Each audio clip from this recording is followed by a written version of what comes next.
to let the system know who we are.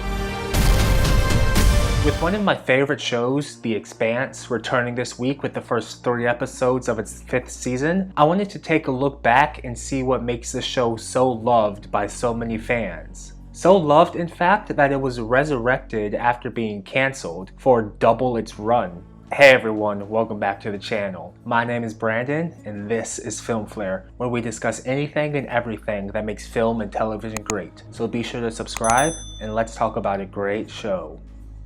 Originally premiering in 2015 on Sci-Fi, this show had an initial run of 3 seasons before getting cancelled, but then revived on Amazon Prime thanks to the enormous support by its fans and even some of the cast. And it's already been renewed for its 6th and final season, ahead of the 5th even premiering.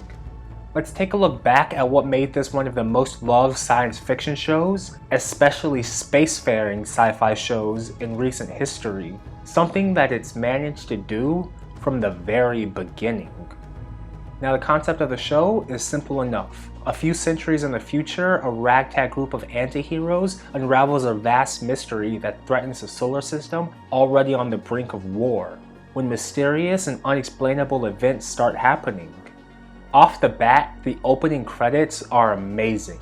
I skipped through almost all opening credits for shows, but this is one of the few where I actually take the time to watch the full thing. The images are incredible, the music dramatic, and they always seem to get me into the headspace of the show with its images of distant planets, the asteroid belt, and the dark dramatic score.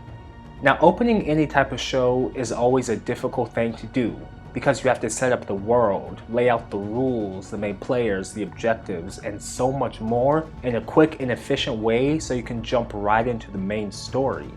And this show manages to do that in just 35 seconds, with only a few lines of on-screen text. And no matter where the story goes, these initial words hold true throughout the entire show's running. And that's one of the things that I love most about this show, that it never strays too far from its core mysteries and conflicts.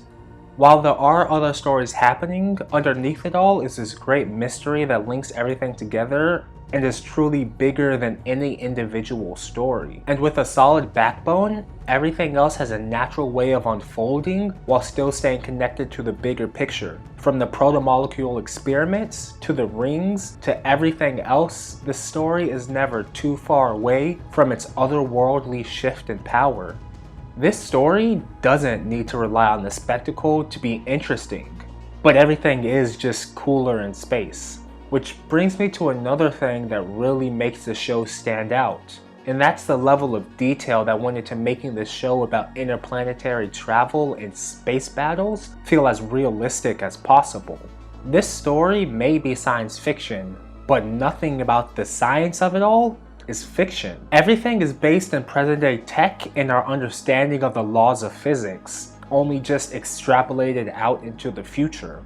The weapons are all scientifically feasible, with much of the weapons existing today. There aren't any laser cannons or blasters, no lightsabers or anything else outside our realm of possibility. It's just good old-fashioned weaponry that's just perfected over another couple of centuries.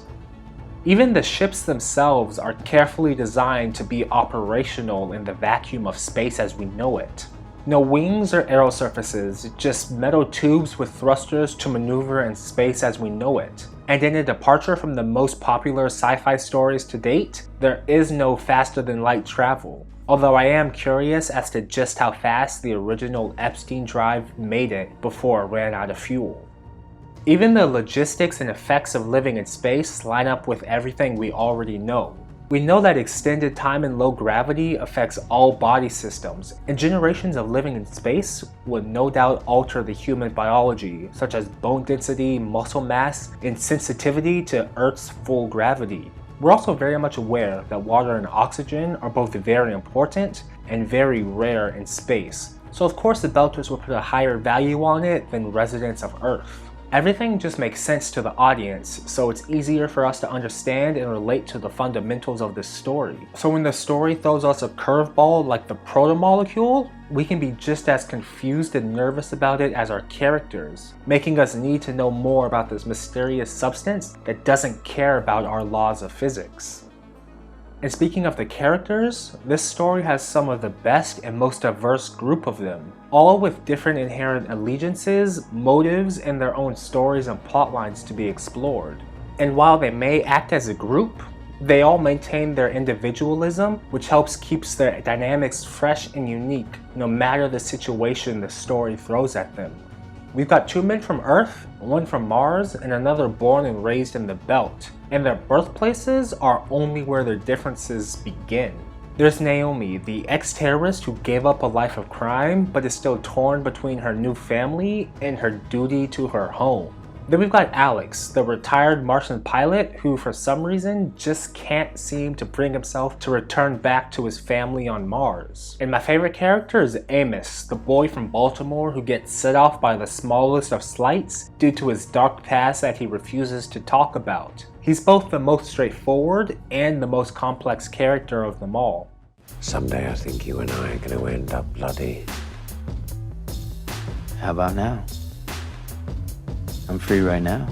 And finally, there's James Holden, the dishonorably discharged Navy man who keeps refusing to take command until he has no choice. But every force in the system keeps pulling him into action some way or another. They're all characters who didn't ask to be heroes or saviors of the galaxy. Quite the opposite. They're all in this situation because they ran to the edge of the system to each hide from their individual pasts. And most of the time, they spend wishing that they were just nobodies again, reluctantly joining in only because it's the right thing to do. And that's just the core characters from the story. There's also the politicians from Earth, the military from Mars, and the leader of the Belt who once committed one of the worst war crimes against them. Each of them helps to contribute a number of the intergalactic and geopolitical stories, help filling out this universe even more. I could go on and on about these characters and their change and growth over the past 4 seasons, but then this video would be something like an hour long. Not to mention the strength of the storytelling brought over from the books to the screen. And that's really what makes the show so compelling. It's not just cool science or epic space battles and intergalactic mysteries, but the fact that they all work together to create a multifaceted and truly interesting story. A story that's navigated by truly unique characters, forced into incredible situations with major ramifications for each and every one of their actions. Few shows ever hold up over time and manage to gain the type of traction and fan base as The Expanse has, especially the type of fan base that's able to bring a show back from the dead. And as one of those fans myself, I'm really excited for the show's return. New episodes of The Expanse air on Amazon Prime on Wednesdays. But before you go watch that, please do be sure to give this video a like and subscribe to the channel if you haven't already. We've got new videos coming out every week. But until next time, have a great day and don't forget to watch a great movie. Bye. With the opening of the alien gates, we are at a crossroads. The future of the Belt has begun.